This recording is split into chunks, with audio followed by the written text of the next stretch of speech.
주신 하나님 말씀 보시겠습니다. 누가복음 5장 1절에서 11절 말씀입니다. 누가복음 5장 1절에서 11절 말씀 한 절씩 교독하시겠습니다. 무리가 몰려와서 하나님의 말씀을 들을새 예수는 게네사렛 호숫가에 서서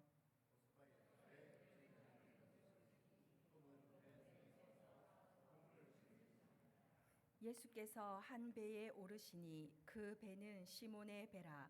육지에서 조금 떼기를 청하시고 앉으사 배에서 무리를 가르치시더니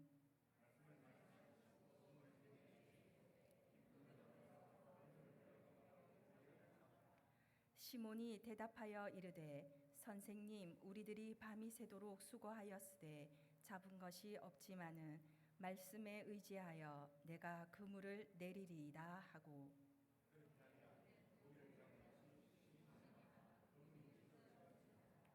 이에 다른 배에 있는 동무들에게 손짓하여 와서 도와달라 하니 그들이 와서 두 배의 채움에 잠기게 되었더라.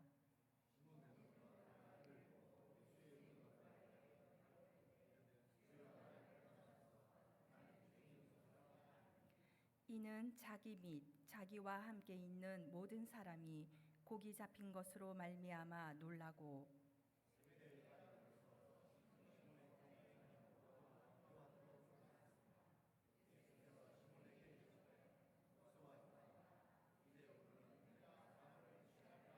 함께 읽겠습니다. 그들이 배들을 육지에 대고 모든 것을 버려두고 예수를 따르니라. 아멘.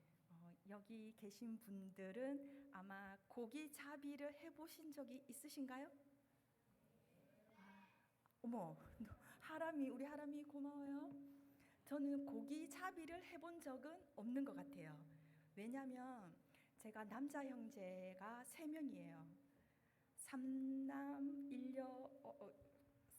일녀로 남자 형제가 3명이었는데 고기잡이를 해본 적이 없어요. 왜냐하면 제 오빠가 고기잡이를 갈 때면 항상 저희들을 따돌려요. 오빠가 고기잡이를 동네 아이들을 데리고 떠난다는 소식이 들리면 이제 제 동생이랑 남동생이랑 저는 오늘은 어떻게든 따라가 보리라 작정을 하면서 따라가려고 애를 씁니다.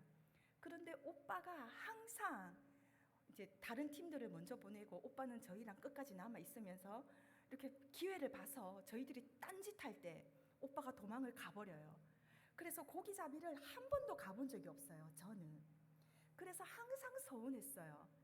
그런데 어느 날은 오빠가 잡은 고기를 가지고 왔습니다. 그리고 찢어진 우산을 하나 들고 왔어요. 왜 그랬을까요? 찢어진 우산의 용도는 무엇일까요? 맞추면 카페 쿠폰 드릴게요. 네? 용도가 뭐였냐면 오빠가 그때 저희가 유행이 뭐였냐면 그때 허클베리 핀의 모험인가 톰소의 모험인가 이 만화가 막 굉장히 TV로 방영이 됐어요. 그래서 그 우산의 그 살대에다가 생선을 탁 꼽아서 이렇게 걸면은 생선 구이가 돼요. 그래 그렇게 이제 뜯어 먹으면서 했던 기억이 납니다. 그래 그때가 가장 물고기가 저를 기쁘게 했던 순간이지 않았을까 싶어요. 그런데 커서 제가 이제 이렇게 형제들이랑 얘기를 하면서 오빠 그때 왜 우리를 그렇게 안 데리고 갔어? 너무 서운했어. 그 고기잡이 친구들이랑 고기잡이 하면 너무 신날 것 같은데 도대체 왜 우리를 버려두고 갔지? 그러면서 이제 얘기를 했어요. 그랬더니 오빠는 오빠야. 우리 오빠가 이렇게 말하는 거예요. 야, 그 더운데 뭐 하려고 애먹게 따라가? 다른 놈들 다 나 따라다니면서 땡볕에 얼마나 고생하는 줄 알아? 그러면서 오빠가 우리 고생할까봐 안 데리고 간 거예요. 그래서 와, 우리 오빠 참 멋지다. 여기 오빠들 한번 손 들어보세요. 예, 우리 오빠들 여동생한테 우리 윤재가 여동생들한테 잘하세요. 상처로 남을 수 있어요. 그런데 오빠들은 다 생각이 있더라고요. 그런데 오늘 말씀에 보면 베드로가 아주 특별한 고기잡이를 시작했습니다. 베드로가 옷반지 안 옷반지가 성경에 안 나와 있어요. 그냥 장모님 얘기만 나와 있고 옷반지 안 옷반지 나와 있지 않은데, 베드로가 오늘 굉장히 특별한 고기잡이를 체험해요. 나 보시면 이 베드로가 일찍 나와서 그물을 씻습니다. 어젯밤에 고기를 잡는데 이 베드로가 한 마리도 못 잡는 거예요. 여기저기 그물을 내려보는데 올리면 빈 그물, 올리면 빈 그물. 밤샘 조업이 너무너무 힘들잖아요. 그 조업에서 먹고 살아야 되는데 아무것도 걸려 올라오지 않는 겁니다. 그러니까 짜증도 날 거고, 왠지 안 될 때는 더 열심히 해요. 우리도 그렇잖아요. 뭔가 안 되면 더 열심을 냅니다. 그런데 더 열심을 낸다고 인생이 잘 되거나 풀리거나 마음대로 되는 게 아니더라고요. 이 베드로도 그랬던 것 같아요. 그렇게 밤샘 조업을 했는데도 뭔가 걸리는 거 하나 없이 베드로가 조업을 접고 왔어요. 얼마나 허탈하고 상실감이 컸겠습니까? 집에 가면 부인이 그러겠죠. 하나도 못 잡았어요? 이러면서. 그 굉장히 아마 신경이 쓰였을 것 같아요. 그런데 그때에 예수님이 오세요. 우리 예수님은 굉장히 이상해요. 꼭 뭐가 안 될 때, 내가 뭔가 힘이 들 때, 내가 뭔가 괴로울 때, 그때 우리 예수님은 우리에게 찾아오세요. 저도 그랬어요. 진짜 안 될 때, 진짜 허탈할 때, 진짜 인생이 무섭고 어려울 때, 그때 우리 예수님이 찾아오시더라고요. 나중에 제가 막 기도했어요. 하나님, 왜 그럴 때만 주님은 꼭 나타나십니까? 간증을 들어봐도 그렇더라고요. 사업 망할 때, 사고 날 때, 이럴 때 예수님을 만났다는 사람이 너무나 많아요. 그래서 어제는 제가 예수님은 왜 꼭 그럴 때만 나타나실까? 그런데 제가 생각하기에 예수님은 이렇게 말씀하시는 것 같아요. 그때라도 예수님이 나를 안 만나 주셨으면 내 인생이 어떻게 되었을까? 그때라도 예수님이 나를 안 찾아오셨으면 내 인생이 정말 지금처럼 이렇게 아름다울 수 있을까? 이런 생각이 들더라고요. 그래서 드는 생각이, 우리 예수님께서 그때라도 나를 찾아오신 것이 참 큰 은혜구나, 이런 생각이 들었어요. 베드로도 이런 날이 한두 번이 아니었겠죠. 물고기를 한 마리도 못 잡은 날이 비단 오늘만은 아니었을 거예요. 그런데 예수님은 베드로의 이 상실감과 허탈감에 쌓였을 때 베드로의 배에 오르시는 거예요. 성도님, 우리가 잘 되는 것만이 하나님의 섭리가 아닌 줄 믿습니다. 잘 되는 것도 하나님의 섭리지만 잘 되지 않는 것도 하나님의 섭리예요. 우리가 잘 되지 않을 때, 내 방식대로 되지 않을 때, 만약에 베드로의 배가 가득 찼다면 예수님이 오르실 자리는 아마 없었을 겁니다. 우리에게 빈자리가 생겼을 때, 우리에게 뭔가 허탈한 공허감이 생겼을 때, 우리의 방식이 통하지 않을 때, 그때가 바로 하나님께서 일하실 때인 줄 믿습니다. 그때에 바로 우리는 하나님의 방법으로 돌아가야 돼요. 하나님의 오심을 우리는 기대해야 돼요. 그런데 오늘 베드로는 예수님이 그 배에 타셨어요. 이것이 은혜고 축복인 줄 믿습니다. 성도 여러분의 사업에는 예수님께서 올라와 계십니까? 여러분의 자녀의 삶 가운데는 예수님께서 올라와 계십니까? 우리의 삶에는 예수님께서 올라와 계실까요? 그러면 괜찮아요. 그러면 안심하세요. 예수님께서 베드로전서 5장 7절에 이렇게 말씀하셨어요. 같이 한번 읽어보시겠습니다. 베드로전서 5장 7절만요. 시작.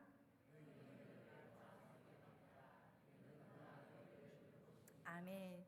예수님께서 염려를 다 주께 맡겨버리라. 저는 우리 예수님이 너무 좋아요. 왜냐하면 우리 예수님께서 성경 말씀에 보면 너희 모든 죄, 야, 내가 능력이 없으니까 이 죄는 좀 빼줄래? 이 죄를 가진 사람은 오지 마. 이런 경우가 없으세요.